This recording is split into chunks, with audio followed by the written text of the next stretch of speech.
Bonjour, je suis Aurore, alias le chat d'Albertine, et voici un extrait de mon prochain cours vidéo. Alors maintenant qu'on s'est préoccupé des histoires de cercles, on va revenir un petit peu sur les tracés de lignes droites et de points, parce qu'il y a quelques fonctions dont on n'avait pas parlé dans le premier cours, qui vont également être particulièrement utiles, notamment sur un sujet, mais vraiment archi-classique dès lors qu'on fait du modélisme, c'est de tracer ces chapeaux de pince. Alors les chapeaux de pince, c'est bien évidemment ces fameuses formes un peu bizarres que l'on va retrouver à chaque fois qu'on a des pinces ou des plis et qu'on va replier le tissu. On se demande un peu toujours comment obtenir le bon résultat.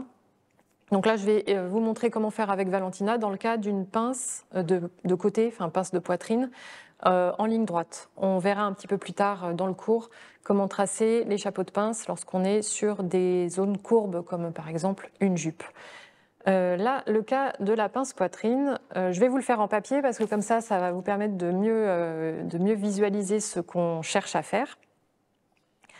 Et d'ailleurs, vous le faites de manière assez intuitive en papier, donc ça permettra de se recoller les morceaux plus facilement avec le logiciel.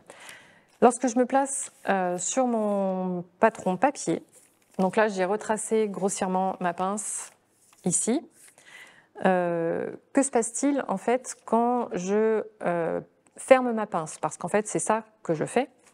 Je viens placer un des morceaux de ma pince de manière à raccorder le bas de ma pince avec le haut de ma pince et à reconstituer ma ligne de côté.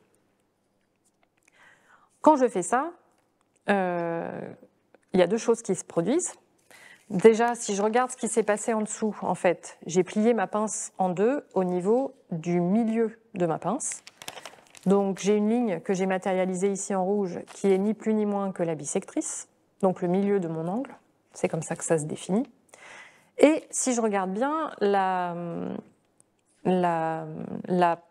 portion de pince, enfin de chapeau de pince en fait, qui se retrouve ici, c'est en réalité la même que le morceau du bas de ma ligne de côté qui vient recouvrir la pince. Je les ai matérialisés en violet pour qu'on voie bien. Donc en gros, quand je ferme ma pince, les pinces poitrine, elles sont toujours rabattues vers le bas, parce que sinon c'est pas très joli. Donc quand on la dessine, on la rabat vers le bas, c'est bien ce que j'ai fait. Et en fait, ce que vous faites en général, c'est qu'en papier, vous allez passer votre roulette ici pour trouver, avec les petits pointillés, la forme à obtenir une fois qu'on rouvre la pince.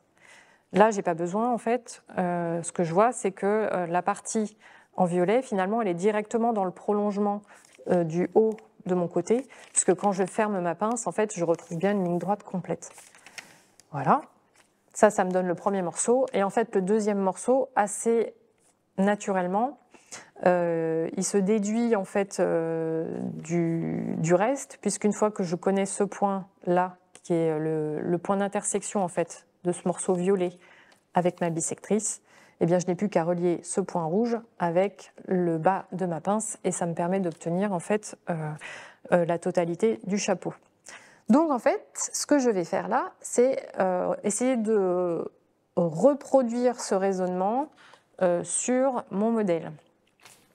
Donc la première chose à faire, ça va être de tracer la bissectrice.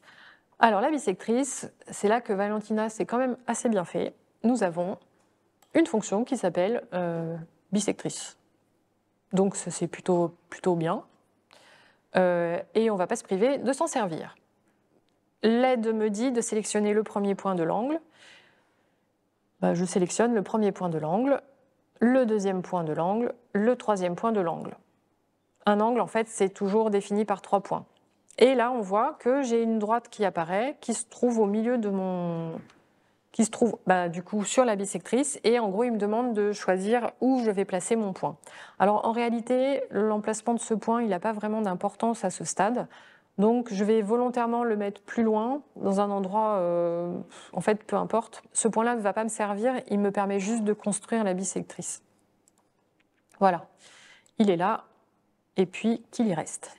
Il est très bien. Donc là, j'ai tracé l'équivalent de ma ligne rouge.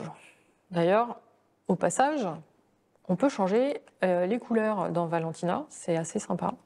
Donc je vais la mettre, tiens, pourquoi pas, allez, pas en rouge, mais en rose foncé. Voilà, comme ça on la voit bien.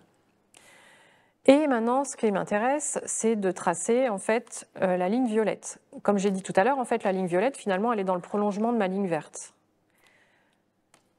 Du coup, si je veux aller dans le prolongement de ma ligne verte, d'ailleurs, je vais la mettre en vert ici, comme ça on la verra mieux.